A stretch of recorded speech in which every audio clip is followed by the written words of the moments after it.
Hey everyone! Today I'm going to show you how to bypass factory reset protection on any Android phone. The best part? It's completely free and really easy to do. You know when you reset your phone and it asks for your Google account?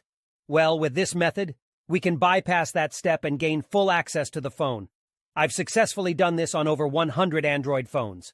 I'll guide you step by step through the process, so don't worry if you're not a tech expert. Just follow along and soon you'll be able to unlock any Android phone without any hassle. So let's get started.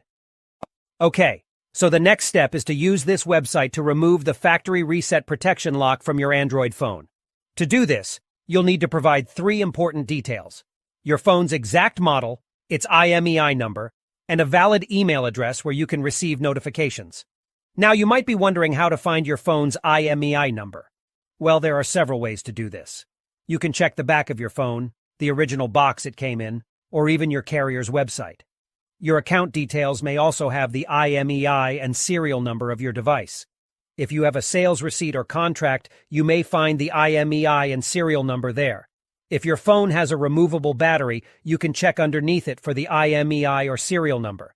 However, if your phone doesn't have a removable battery, don't try to remove it or you may damage your device. Once you have your phone's IMEI number, you'll need to fill out a simple form on the website with your phone model, IMEI number, and a valid email address.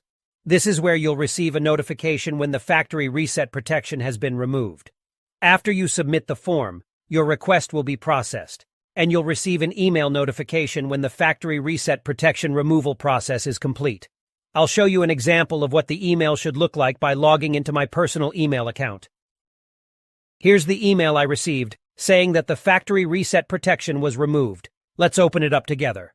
The message confirms that the factory reset protection has been removed, so all you need to do now is restart your phone.